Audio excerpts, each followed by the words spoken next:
Explaining Naraniam chapters 63 and 64 in this video. Chapter 63. Dadrishire kila takshanamakshatastanitajrumbitakampitatdikkataha sushamaya bhavadangatulam gataha vrajapado parivaridharastvaya विपुलकरकमिश्रैस्तोयधारानिपातैः दिशि दिशि पशुपानां मण्डले दण्ड्यमाने कुपितहरिकृतान् पाहि पाहीति तेषां वचनमजितशृण्वन् मा विभौ तेत्यभाणीः कुलैः खलु गोत्रो दैवतं गोत्रशत्रोः विहतिमिह सरुन्द्यात् को नु व संशयोऽस्मिन् इति सहसितवादी देवगोवर्धनाद्रिं त्वरितम् उदमुमूलो मूलतो बालदोर्भ्यां तदनु गिरिवरस्य प्रोद्धृतस्यास्य तावत् सकतिलमृदुदेशे दूरतो वारितापे परिकरपरिमिश्रान् धेनुगोपानधस्तात् उपनिददधत्या हस्तपद्मेन शैलं भवति विधृतशैले बालिकाभिर्वयस्यैः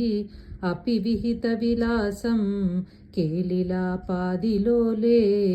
सविधमिलितधेनुर्एकहस्तेन कण्डु यति सति पशुपालास्तोषमैषन्त सर्वे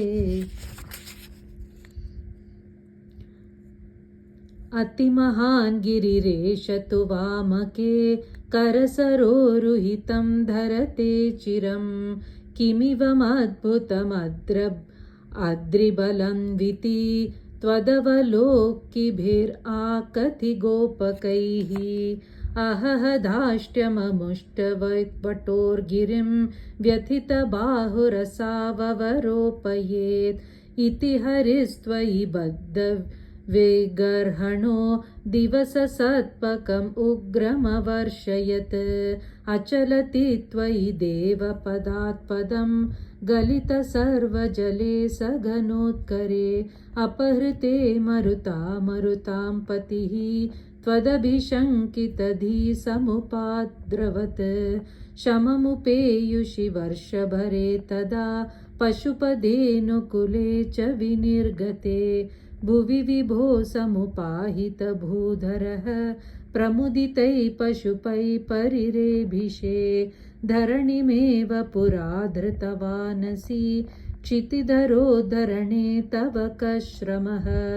इति नुतस्त्रिदशैकमलापते गुरुपुरालय पालय मां गदात् नारायणाखिल गुरो भगवन् नमस्ते. Chapter 64. आलोक्य शैलोद्धरणादिरूपं प्रभावमुच्चैस्तव गोपलोकाः विश्वेश्वरं त्वाम् अभिमत्य विश्वे नन्दं भवज्जातकमन्वपृच्छन् गर्गोदितो नर्गदितो निजाय वर्गायता तेन तव प्रभावः पूर्वाधिकस्त्वयि अनुराग एषाम् ऐधिष्ठतावत् बहुमानभारः ततोऽवमानोदिततत्त्वबोधः सुराधिराजः सह दिव्यगव्या उपेत्य तुष्टावसनष्टगर्वः स्पृष्ट्वा पदाब्जं मणिमौलिना ते स्नेहस्नुतैस्त्वां सुरभिपयोभिः गोविन्दनामाङ्कितमभ्यषिञ्चत् ऐरावतोपाहृतदिव्यगङ्गा पातोभिरिन्द्रोऽपि च जातहर्षः जगत्त्रयेशे त्वयि गोकुलेशे तथाभिषिक्ते सति गोपवाटः नाकेऽपि वैकुण्ठपदेऽप्यलभ्यां श्रियं प्रपेदे भवतः प्रभावात् कदाचिद् अन्तर्यमुनं प्रभाते स्नायन् पिता वारुणपूरुषेण नीतस्तमानेतुम् अगापुरीं त्वं तां वारुणीं कारणमर्त्यरूपः ससम्भ्रमं तेन जलाधिपेन प्रपूजितस्त्वं प्रतिगृह्यतातम्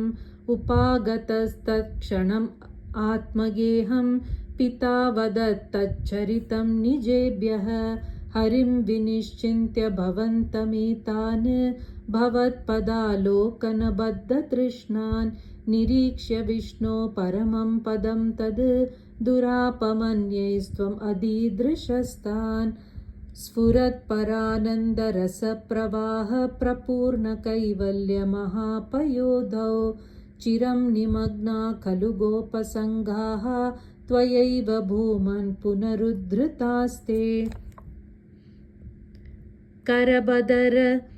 करबदरवद् एवं देवकुत्रावतारे परपदमनवाप्यं दर्शितं भक्तिभाजां तदिह पशुपरूपी त्वं हि साक्षात् परात्मा पवनपुरनिवासिन् पाहि माम् आमयेभ्यः नारायण अखिलगुरो भगवन् नमस्ते।